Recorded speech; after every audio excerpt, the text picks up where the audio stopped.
Kami ingin sedikit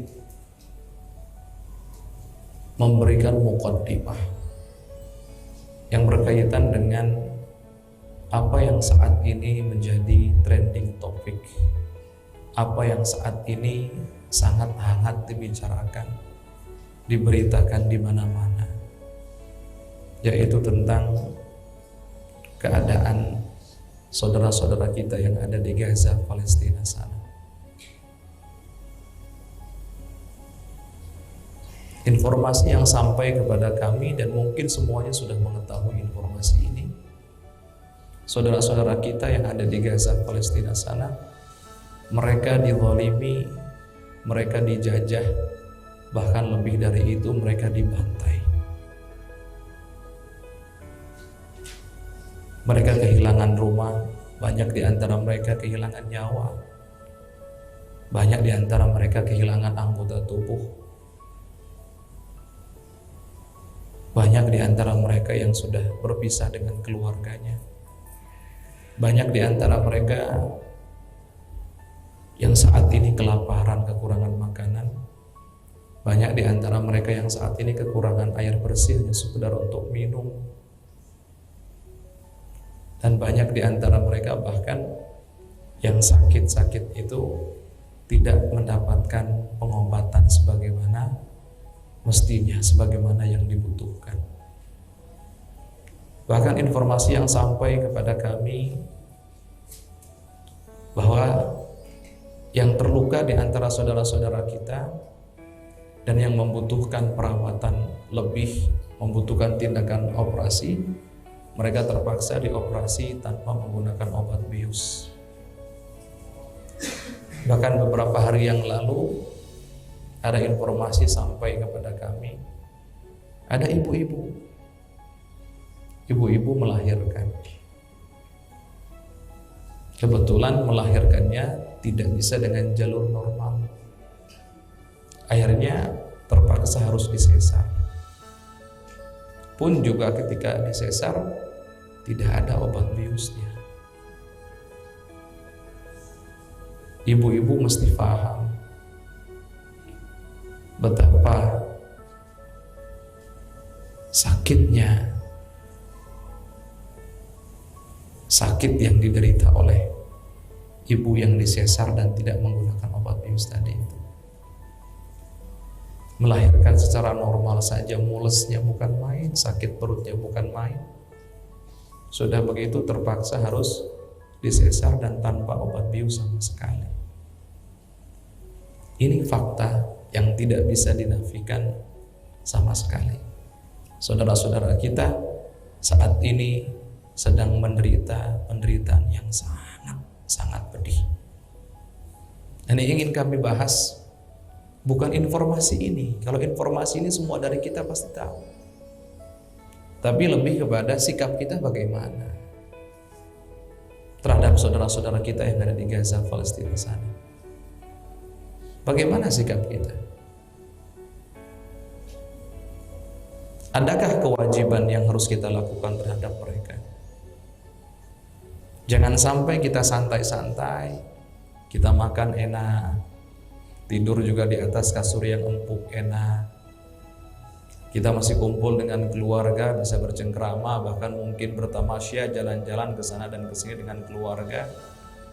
Kita mungkin masih satu mobil bersama dengan keluarga dalam keadaan bahagia, satu rumah bersama dengan keluarga dalam keadaan bahagia. Masya Allah.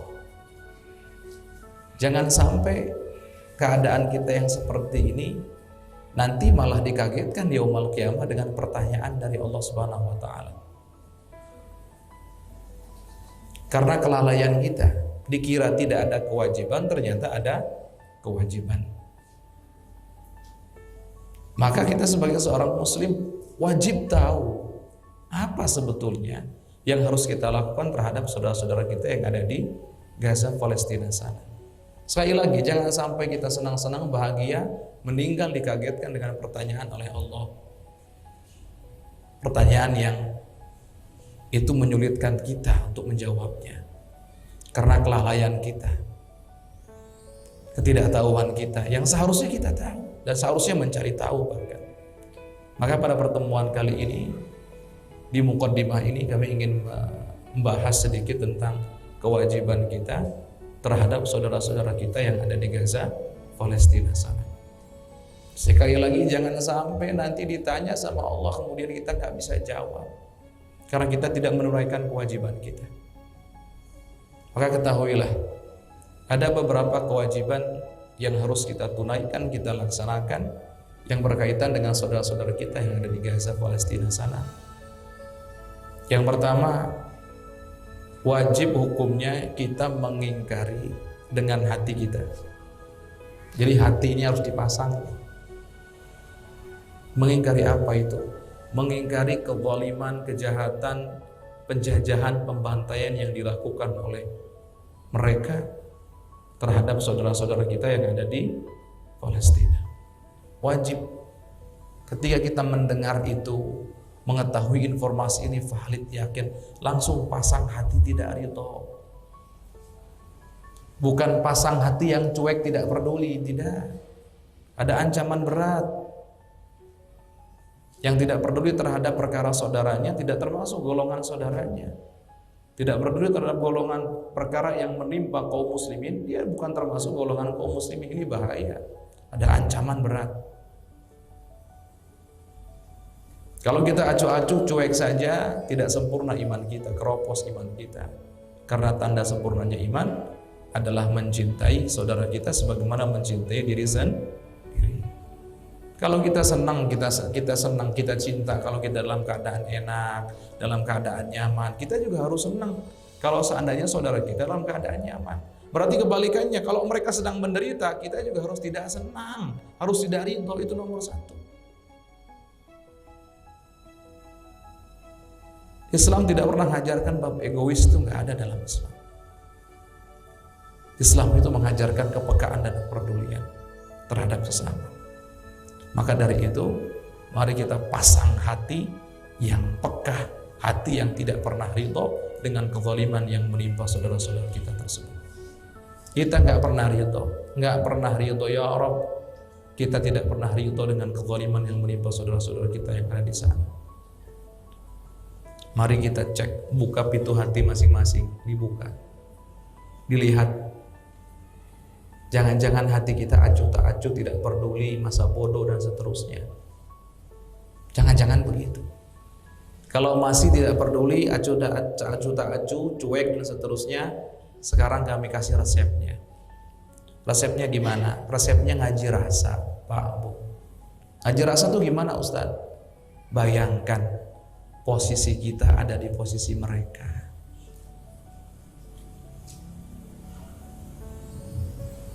Bayangkan seperti itu. Mau makan susah, mau minum susah, nyari air bersih pun juga susah. Dari segala penjuru diembargo, tidak boleh masuk bantuan dan seterusnya kecuali sedikit yang ditentukan oleh mereka musuh-musuh Allah ini. Tidak sesuai dengan kebutuhan, tidak sama sekali. Tidak mencukupi, tidak sama sekali. Ini faktanya. Coba bayangkan. Bukan berharap, naudzubillah, kita tidak berharap. Membayangkan kalau kita ada di posisi mereka. Ini ngaji rasa namanya. Kayak apa? Tiba-tiba mendengar kabar saudaranya meninggal, mendengar kabar anaknya meninggal, mendengar kabar, bukan hanya mendengar, melihat jasad orang-orang yang dicintai dengan mata kepalanya sendiri. Bahkan mereka meninggal dalam keadaan tidak normal, dalam tanda kutip, jasadnya terpecah-pecah. Ada yang kepalanya, Masya Allah, kemarin ada orang tua, bapak-bapak, diberi kabar bahwa anaknya meninggal. Dicari, mana anak saya, namanya ini mana. Ini anak kamu yang namanya. Pas dibuka, abahnya bertanya, oh ini anak saya ya, kepalanya mana?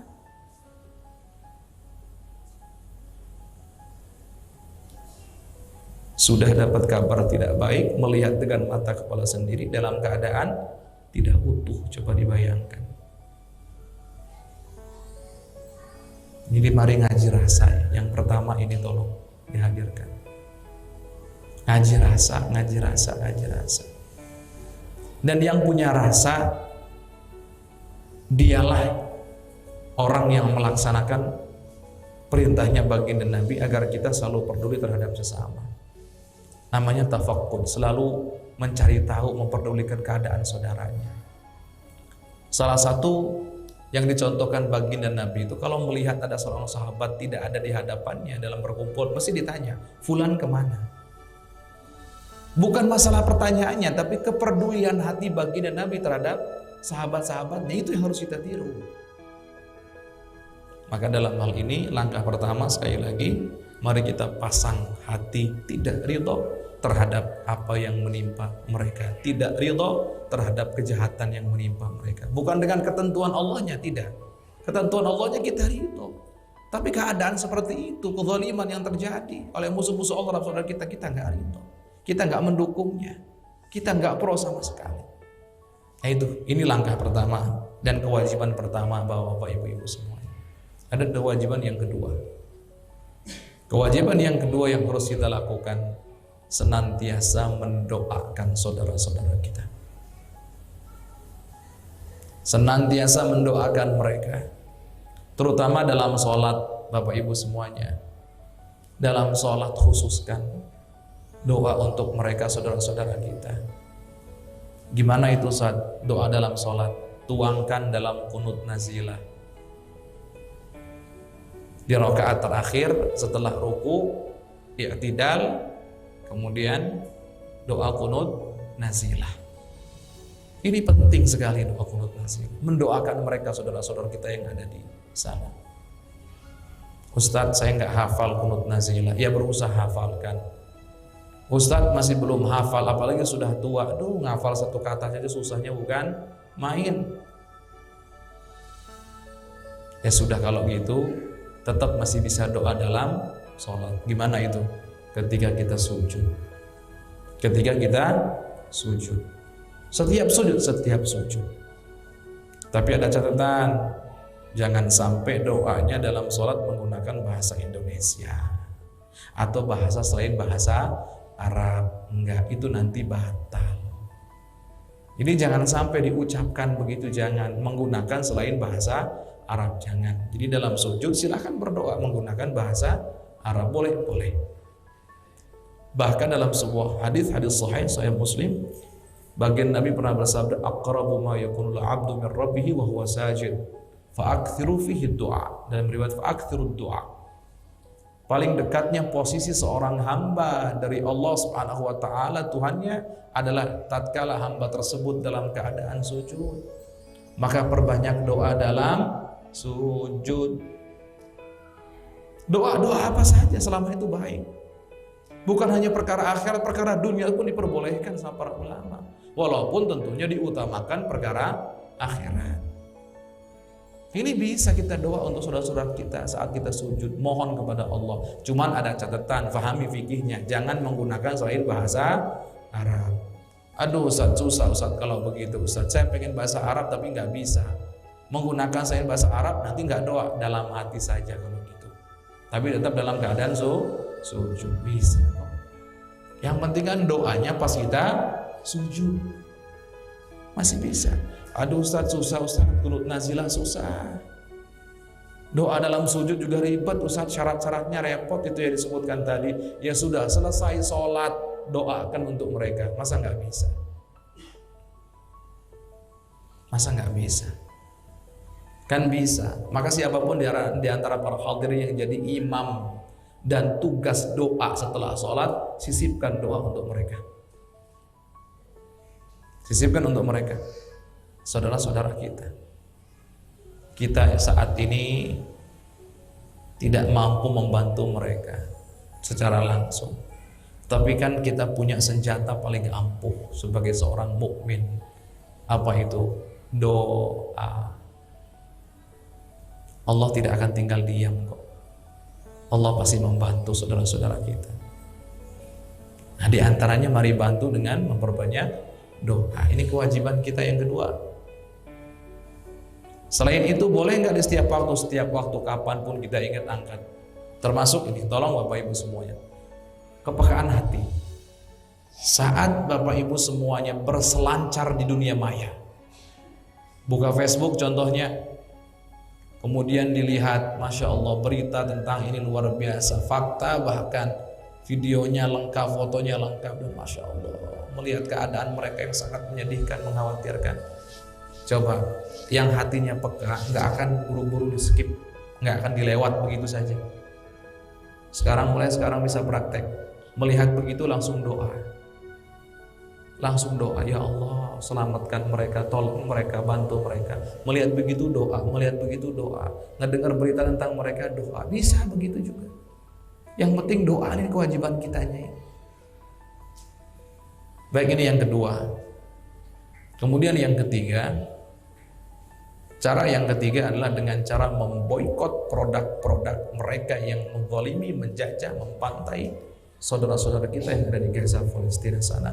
Bahasa kerennya yang terafiliasi ke mereka. Stop, nggak usah beli lagi sekarang. Stop, nggak usah beli lagi. Kita sudah nggak mampu membantu mereka, minimal membantu saudara-saudara kita maksudnya. Minimal jangan sampai membantu orang yang sedang menjajah saudara kita, menyakiti saudara kita, menzalimi saudara kita. Oh gimana itu Ustaz?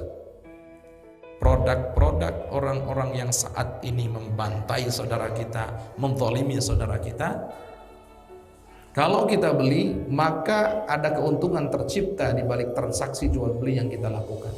Keuntungan itu sebagiannya bisa disalurkan kepada mereka-mereka yang sedang memerangi saudara kita. Itu bisa jadi peluru, bisa jadi bom, bisa jadi rudal, bisa jadi yang amunisi-amunisi yang lain. Ini tolong pahami. Jadi mulai sekarang kalau belum praktek, kenali produk-produk apa saja yang perlu diboikot. Bahkan MUI sudah mengeluarkan fatwa resmi, haram hukumnya membeli produk-produk mereka yang terafiliasi kepada mereka-mereka yang menzalimi, menjajah dan seterusnya kepada saudara-saudara kita. Haram hukumnya. Kenali dari sekarang. Produk apa saja itu? Semuanya. Sudah. Ini urusannya keimanan. Urusan dengan agama ini. Bukan urusan dengan ekonomi, bukan. Nggak ada sama sekali. Nggak ada urusan boykot, urusan dengan ekonomi, tidak. Urusannya dengan imanmu, iman kita semuanya. Ini sekarang urusannya begitu. Anda peduli, Anda punya iman, berarti imannya masih ada tuh. Anda nggak peduli, hati-hati. Jangan-jangan imannya cuma gambar saja, hakikatnya nggak ada. Ini yang berbahaya. Ada sebagian ngomong, Pak Ustaz, saya kalau nggak pakai sampo produk mereka ini, gatel rambut dan kepala saya, Pak Ustaz. Allah. Karena sudah terbiasa, Pak Ustaz. Sekarang saya kasih tipsnya.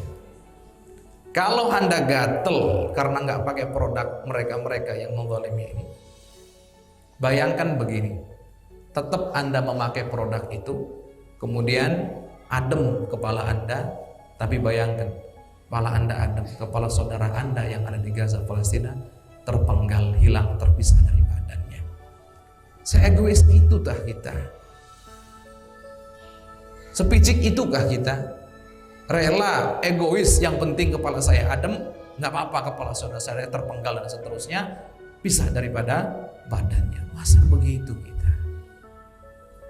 Bagaimana sudut pandangnya? Bagaimana cara berpikirnya? Dan gak akan ada kok gatal sesungguhnya tuh gak ada, cuma sesaat saja. Toh banyak gantinya, banyak. Kan begitu. Gantinya banyak. Aduh badan saya gatal Ustaz, kalau gak pakai sabun ini, merek ini tentu gatal badan saya. Biarkan gatal. Biarkan rambut gatal, kalau perlu botak itu rambutnya, gak apa-apa. Badan gatal biarkan. Bayangkan kita pengen badan aman, nyaman, saudara kita rela kita biarkan mereka hancur badannya. Masa itu bisa dibandingkan begitu? Gak bisa dong. Sudah berhenti sudah. Tolonglah. Kita tidak bisa menolong saudara-saudara kita secara langsung. Paling tidak jangan bantu orang-orang yang sedang menindas dengan cara membeli produk mereka. Jangan bantu, itu membantu namanya. Berhenti mulai dari sekarang. Ibu-ibu hati-hati, sabun cuci piringnya mulai diganti dari sekarang, produk-produk lain diganti, termasuk air minum diganti dan seterusnya. Ada sebagian orang ngomong begini, Ustadz, saya niatnya baik, saya tidak pernah niat membantu mereka. yang menjajah, yang menzalimi, yang membantai ini. Saya niatnya adalah membantu saudara-saudara kita yang saat itu kerja di mereka. Kan yang pekerjanya kaum muslimin. Saya mah niatnya membantu mereka. Saudara kita juga yang dibantu. Kan kalau lancar dapat gaji, Masya Allah, luar biasa. Niatnya baik, betul niatnya baik. Tapi niat baik tidak berguna kalau perbuatannya buruk. Kami contohkan. Para ulama sampai memberi analogi, contoh. Kalau ada contoh ibu-ibu, ini bukan yang di sini, ini solehah semuanya ini. Ibu-ibu yang di luar sana, contoh. Datang ke satu perkumpulan ibu-ibu, arisan atau perkumpulan apalah. Ibu-ibu yang ada di kumpulan tersebut sedang menggunjing dengan asik dan hebatnya. Membicarakan keburukan orang lain, sambil cekakak cekikik dengan penuh tawa, penuh hinaan dan seterusnya, lagi menggunjing. Kemudian ibu yang baru datang tadi duduk di situ, di perkumpulan ibu-ibu yang sedang menggunjing tersebut. Ketika ditanya, kenapa kamu duduk di sini? Kenapa kamu nggak menghindar? Kenapa kamu nggak melarang mereka? Apa jawabannya? Niat saya baik. Niat baik gimana? Niat saya biar sahabat-sahabat saya gembira hatinya untuk menyenangkan mereka. Allah. Niat baikmu nggak berpengaruh apa-apa kalau perbuatannya buruk, tetap saja buruk. Analoginya seperti najis, dicuci dibersihkan kayak apapun, kalau najis asalnya najis ya najis. Bedakan antara najis dengan mutanajis. Nanti kita bahas. Kalau mutanajis itu benda yang asalnya suci terkenai najis, bisa dibersihkan. Sarung kita, baju kita terkena kotoran, mohon maaf, kotoran ayam misalkan, itu kan najis. Kan sarung artinya aslinya bersih, suci. Begitu pula baju, berarti bisa dibersihkan, ya memang asalnya suci.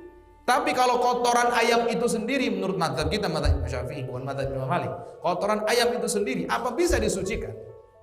Sehingga ada hukum kotoran ayam menjadi suci? Nggak pernah ada, karena dia zatnya memang najis, nggak bisa. Buruk tetaplah buruk walaupun niatnya baik. Jangan bermain dalam bab niat dalam hal ini. Baik kita anggap oke, niatnya baik, tangkap niat baiknya. Sekarang mari kita bandingkan. Kaidah dalam agama menyatakan darul mafasid muqaddamun ala jalbil masalih. Meninggalkan keburukan lebih baik daripada mengejar atau mendatangkan kebaikan. Maksudnya gimana tuh Ustaz? Tolong beri contoh. Gini contohnya. Kalau ada satu perbuatan tertentu mengandung kebaikan dan keburukan sekaligus, maka yang harus dilihat dan diperhatikan adalah sisi keburukannya. Lihat ada sisi keburukannya, maka mari tinggalkan.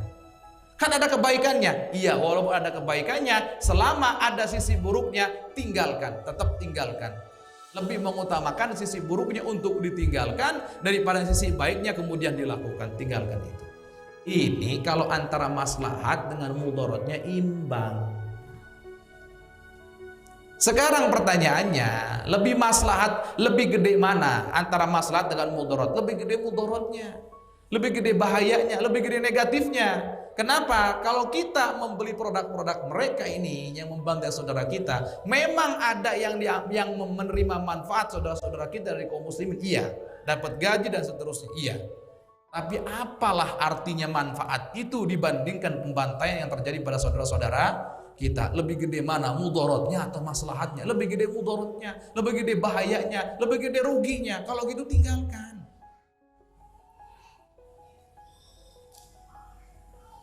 Tinggalkan kalau gitu. Sudah nggak ada alasan sudah. Terus Ustaz, kalau gitu nanti jangan-jangan ada PHK massal atau pengangguran massal, gampang.